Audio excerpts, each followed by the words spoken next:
UPS उसकी 2.5 लाख की fees को हम 7,500 में कर दिए। और सेम बहुत बढ़िया, वेरी गुड। बहुत अच्छे। और इंडिया के सबसे बेस्ट टीचर के साथ जो भी हैं वो अपने सब्जेक्ट में उससे बेस्ट इंडिया में कोई नहीं। और इतना के बावजूद ऐसे हम लोग को लगता होगा 7,500 बहुत कम है। एक लड़की ने कहा कि सर शाम वाले बैच को ना मॉर्निंग में कर दीजिए। हम कहे बाबू तो इतना सबके इंडिविजुअल से तो बैच ट्रांसफर नहीं है, क्या प्रॉब्लम है? उसने कहा ना शाम में हमको दूसरे के यहाँ बर्तन मांजने जाना होता है।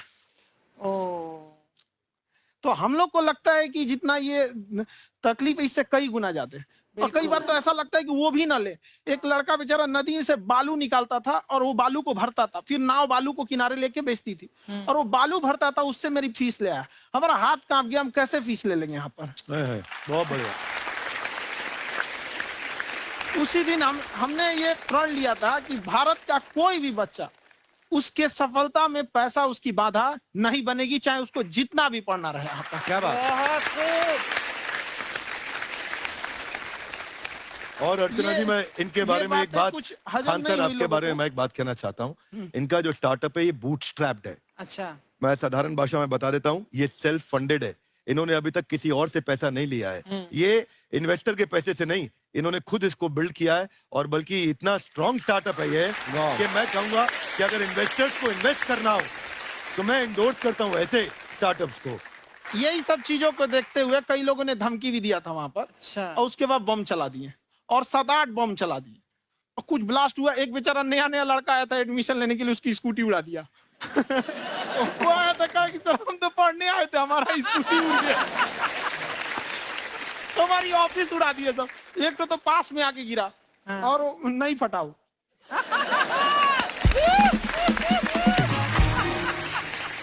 बाद में बहुत सारे लोग धमकियां दिए, लेकिन कहते हैं ना सूरज कितना भी तेज चमक ले समंदर नहीं सुखा सकता। वाह वाह वाह, क्या बात है।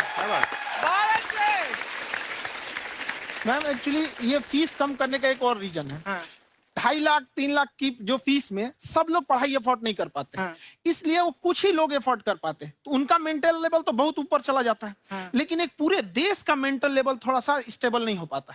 तो जब फीस कम रहेगी तो हर वो लड़का तैयारी करने के लिए आगे आएगा जिसका सपना है देश के लिए कुछ करने का। सीटें लिमिटेड हैं, उन्हें को मिलेगी, लेकिन जिन्हें नहीं मिलेगी उसे मिलेगा देश का एक जिम्मेदार नागरिक। तो इस देश को बदलना। क्या बात। हम लोग विश्व गुरु कहे जाते थे, क्यों? क्योंकि दुनिया से लोग हमारे यहाँ पढ़ने आए थे। चाइना से वैनसांग आया, फायान आया, आज कोई नहीं आता है। हम लोग का उद्देश्य एक समय आएगा जो फिर आएंगे यहाँ पढ़ने के लिए। क्या बात है सर। पर आप देखो अर्चना जी, सबसे ज्यादा आईपीएस आईएएस बिहार से निकलते हैं। आप देखो पढ़ाई लिखाई में पॉलिटिशियन बहुत बड़े बड़े निकले हैं। तो ऐसा नहीं है, हर जगह ऑप्शन भी नहीं है वहाँ पे, इंडस्ट्री नहीं है, खेती करेगा तो कोई खास वो नहीं रहे। ऑप्शन भी नहीं है, सही बात है। बिहार की मिट्टी में एक चीज है, जिद तो बहुत जबरदस्त है। कुछ भी नहीं रहेगा तो सब कुछ पाने का उसको जिद रहेगा, करके भी दिखा देगा। कर देंगे हम यहाँ पे। विवेक सर, आपके बारे में हमने सुना एक बार आप संन्यास लेने चले गए थे। कौन वापस लेके आया आपको? फिर कहाँ तक पहुंच गए थे आप? नहीं, मैं एमबीए की पढ़ाई के बाद मैं ये सोचा था कि अपना जीवन भगवान की सेवा में समर्पित कर दूं। अच्छा जी। बहुत साल मैं वृंदावन में रहा था और गुरुकुल में रहा था। अच्छा। और वहाँ सेवा करना, बहुत अच्छी शिक्षा मिली। मैं बोलता हूँ मेरी असली एमबीए वही थी, मोस्ट ब्यूटीफुल एसोसिएशन। वाह। और मैं वहाँ भगवत गीता पढ़ी, जहाँ मुझे गीता से लगाव हुआ। तो मेरे गुरुजी का आदेश था कि आप भगवत गीता को बिजनेस मैनेजमेंट के साथ जोड़ के देश दुनिया में बताओ। मेरे को लगा बड़ा मुश्किल काम है। मैंने बाद में देखा कि डॉक्टर स्टीफन कॉवी, जिनकी किताब है 7 habits of highly effective people, आप सबने पढ़ी होगी। उन्होंने बोला मैंने 7 हैबिट भगवत गीता से लिए। और हमारे देश के लोग ऐसे हैं जो मेरी किताब पढ़ते हैं, जो कि 3.5 मिलियन कॉपीज बिक चुकी हैं, और भारत में भगवत गीता नहीं पढ़ते। तो मुझे लगा कि मैं गीता विद मैनेजमेंट के ऊपर आकर के बातचीत करूं। मुझे लगा बहुत कठिन होगा, पर मेरे गुरुजी का आदेश था कि कठिनाई आपको तभी तक दिखेगी जब कठिनाई को देखोगे। तो एक छोटा उन्होंने मुझे बताया, पूछा कि इस कमरे में लाल रंग कितनी जगह है, देखो आप भी एक बार जरा देख के बताओ। 7-8 जगह लाल रंग दिख रहा है यहाँ पे आपको? 1 ये 2, वो लाल रंग टी शर्ट पे 3 4 5, ये लाल हो गया 6, उधर लाल हो गया 7। एप्पल लाल, बिल्कुल ठीक 7। पर जब आप लाल रंग ढूंढ रहे थे तो क्या आपको हरा रंग दिख रहा था? Yes no? नहीं। जब आप लाल रंग ढूंढ रहे थे तो क्या आपको काला रंग दिख रहा था? Yes no? नहीं। नो। जिंदगी भी ऐसी है, जो क्या बात? ढूंढोगे वही मिलेगा, बाकी कुछ नहीं मिलेगा। तो उन्होंने कहा कि आप इसी सोल्यूशन पे फोकस करो और गीता के मैसेज को पहुंचाओ। तो मैं बिजनेस मैनेजमेंट के प्रोग्राम्स कॉर्पोरेट्स में करने शुरू किए, क्योंकि गीता पहला मोटिवेशनल सेमिनार जो पृथ्वी के इतिहास में कपिल जी हुआ, वो कृष्ण ने दिया था। वाह। पहले मोटिवेशनल स्पीकर इस पृथ्वी के इतिहास के कृष्ण थे, जिन्होंने अर्जुन को रणभूमि में मोटिवेट किया था। बड़ी पेशेंस कृष्ण ने अपने लीडरशिप क्वालिटी से दिखाई, वो मुझने मुझे बड़ा इंस्पायर किया, वो चर्चा ने इंस्पायर किया और डिस्कशन ने इंस्पायर किया। तो उस डिस्कशन को मैं आज भी लेके चलता हूं अपने क्या साथ। बात। कहाँ सर, हमने सुना है आप 5 स्टार में रुके थे कल और नीचे जाके वड़ा पाव खाने गए आप रेडी पे। एक्चुअली क्या है ना कि वहां जो चीजें सीखने को मिलती है ना, खाली पेट और खाली जेब इंसान को जो सिखाते हैं वो किसी यूनिवर्सिटी कॉलेज में नहीं क्या बात, सिखाया जाता। और गरीबी बड़ा बेशरम चीज होती है। तो कहते हैं कि मौत भी तू जल्दी आया कर गरीब के घर में, कफन का पैसा भी खर्च होता है दवाइयां खरीदते खरीदते। हाय हाय हाय, क्या बात है। और खान सर की खासियत ये है कि जिसको तो पढ़ना है, जिसको एजुकेशन चाहिए, वो तो इनका वीडियो देखते हैं, लेकिन वैसे भी कई लोग, जैसे अर्चना जी बात करी थी, कहती मैंने जब देखना शुरू किया तो मैंने बैक टू बैक इतने सारे वीडियोस देखे, क्योंकि आपका जो तरीका जो बोलने में, एक तो इनकी जो टोन है पढ़ाने में, और साथ साथ में जो ह्यूमर आता रहता है, तो उसकी वजह से और भी इंटरेस्टिंग हो जाते हैं आपके वीडियो। शुरुआत में हम लोग जब स्टूडेंट लाइफ में थे, या हम कई स्टूडेंट को भी देखते हैं, वो बेचारे जब थक जाते हैं तो आपका शो देखने लगते हैं। तो शुरू में हमको लगता था जब कि अरे ये हमारी पढ़ाई उसके लिए है, लेकिन पढ़ाई में थक जाता है, शो देख के नहीं थक जाता है। हाँ। तो हमने सोचा दोनों को मिक्स कर देते हैं। तो हमने उसको और आज आपको पता नहीं, हमने भी यही किया है। मिक्स करने। हमारे एजुकेशन सिस्टम में 2 कमी है, हाँ। एक एजुकेशन की, दूसरा सिस्टम की। आप पटना से है ना? हाँ। हमें भी पटना पसंद है, बस कोई पटाने वाला चाहिए। नहीं, मजाक नहीं कर रहे हैं। आपका जो चैनल है, हम दिन में 10 बार आपके चैनल को सब्सक्राइब करते हैं।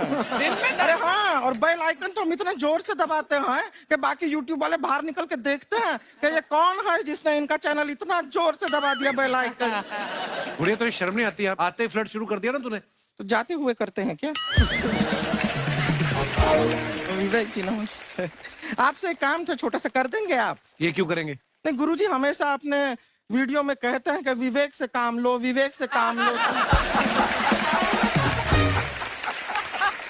विवेक मतलब दिमाग से काम लो आप।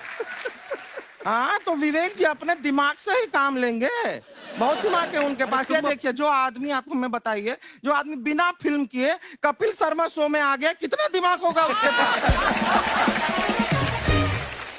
लेकिन एक बात है जिसकी वजह से हम आप तीनों से नाराज हैं। क्यों, क्या बात? हर चीज में मोटिवेट मोटिवेट मोटिवेट क्या होता है? सच कह रहा है, जब भी ये शब्द सुनते हैं हमें लगता है कोई हमें चिढ़ा रहा है। बदल दीजिए ना, खाली मोटिवेट बोलना ही क्यों जरूरी है? कुछ और कीजिए। रोटी वेट, छोटी वेट, पतली वेट, कुछ भी बोलिए, मोटिवेट हटाइए। तो गुड़िया, तू भी एक्सरसाइज किया कर ना, देख डॉक्टर साहब ने कितना वजन कम किया है, तू भी कर ले। ठीक है, फिर मोटिवेट से ही चला लेंगे। लेकिन मोटिवेशन कोई बुरा बात नहीं है। हमारे दादाजी भी वैसे बहुत मोटिवेट करते थे। हाँ, एक बार तो तालाब में डूब रहे थे हमारे दादाजी। हमारे पास रस्सी भी था, ट्यूब भी था, फिर भी हम अपने दादाजी को बचा नहीं पाए। क्यों? क्योंकि हमने उनकी ओर तिनका फेंका ना, वही कहते थे डूबते को तिनका का सहारा काफी। नहीं लगा सहारा, दादाजी बुड़बुड़ बुड़बुड़ बुड़बुड़। गुड़िया, तू क्या करने आई इधर? अरे हाँ, हम क्या करने आए हैं, एक पूछना था सर, खान सर, ये जो हमारा एक चाचा का लड़का है, उसको क्या है, थोड़ा पढ़ाई में प्रॉब्लम हो रहा है, तो 12वीं का पढ़ाई आप उसको अच्छी तरह करवा के 12वीं पास करवा देंगे आप? करवा देंगे, वेरी गुड, बात कर लेते हैं। हाँ, राम सरोवर, देखो हमारा बात हो गया है, ये 10वीं जो तुमसे नहीं दिया जा रहा है वो नहीं देना है।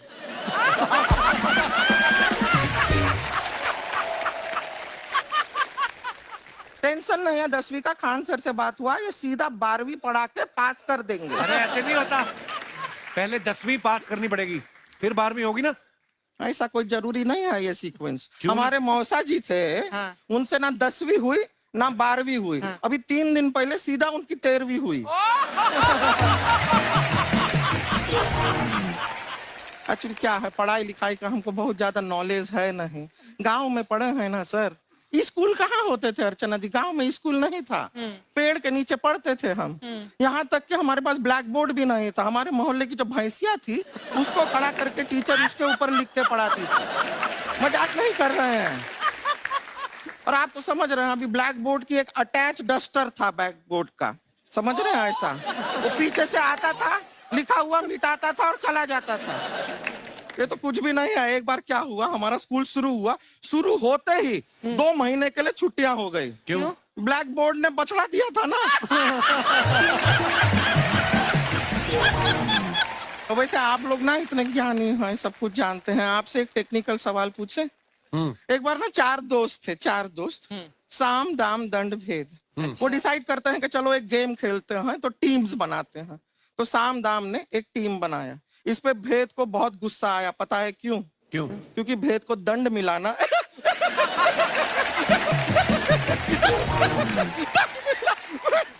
ये सिर्फ हंसती नहीं है सर, थोड़ा सा पेट्रोल पिला दो स्टार्ट भी हो जाती है। इतना है कि और भी बता दीजिए, जब हम बीमार होते हैं हम डॉक्टर के पास नहीं मैकेनिक के पास जाते हैं, और डिटेल दे दीजिए। ऐसा कुछ नहीं है सर, ये बोलते हैं खाली। लेकिन अभी एक रिक्वेस्ट था सर, हमारा एक भाई है, पुरुषोत्तम नाम है उसका, वो गांव से आया हुआ है, आप लोग थोड़ा उससे सब बातचीत करेंगे, थोड़ा उसको प्रोत्साहन देंगे। और शर्मा जी, आपसे भी एक रिक्वेस्ट था, आपसे हमने कभी कुछ मांगा नहीं है, पुरुषोत्तम आएगा ना, एक बार बस उससे कह दीजिएगा, पुरुषोत्तम तुम कितने हैंडसम हो। मैंने देखा ही नहीं अभी तक। हाँ तो देख के बस बोल दीजिएगा तुम ठीक है। कितने हैंडसम हो, ऐसा बोल दीजिएगा प्लीज। ठीक है। हम बुला लेते हैं पुरुषोत्तम।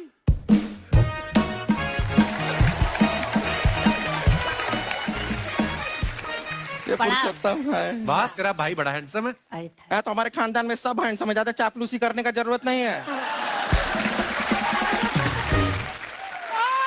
देखा हमारा यहाँ पे कितना चलता है। एक नंबर दीदी, एक नंबर। सब लोग हैं, नमस्ते कर दो। ये बड़ा अच्छा लड़का है, गांव में ना भैंस चराता है, इसको थोड़ा मोटिवेट कीजिए ना। नहीं तो मतलब भैंस चराता है तो मोटिवेट करके क्या होगा, शेर चराएगा बाद में। अरे शेर चराएगा तो शेर इसको चर नहीं जाएगा। नहीं नहीं, ऐसे हम खाली कह रहे हैं, तुम्हारा चेहरा थोड़ा बकरी जैसा है ना, तो वैसे ये सब बड़े बड़े लोग हैं, इनको बताओ कहा क्या बनना चाहते हो जीवन में आगे? HR। HR? अरे वाह, देखे कोई बड़ा कंपनी में ह्यूमन रिसोर्स का काम करेगा ये। अरे HR मतलब दीदी Hrithik Roshan, tiny tin tin tiny tin tin. ना जूता पहनने का काम किया करो, जूता खाने का नहीं। काम किया है, कुछ बड़ा किया है लाइफ में? किया है ना दीदी, एक बकरी के बच्चे को बड़ा किया है। तो क्या जिराफ बना दिया बकरी के बच्चे को? अरे कुछ अलग किया है। हाँ दीदी, अलग किया है। वही बकरी का बच्चा भैंस का दूध पीने जा रहा तो हमने उसको अलग किया है। इससे नहीं होगा, अब रहने दो, इधर आओ। ये देखो इतना बड़ा बड़ा लोग बैठा है, इनके सामने ऐसा बातें करोगे? इनसे मिलो, इनसे मिलो। विवेक जी तो कितना मार्केट के बारे में भी जानते हैं, मार्केट का कोई सवाल पूछो इनसे। सर परसों जो है मार्केट में हमारी साइकिल गायब हो गई, आपने देखा है क्या? हमारी साइकिल गायब हुई ना, हाँ। इसलिए दिमाग से पैदल हो तुम। पैदल समझते हो? हाँ। चल लोगे? 20 कदम चलोगे? हाँ। घूमो जरा, अभी 20 कदम चल के दिखाओ। निकलो।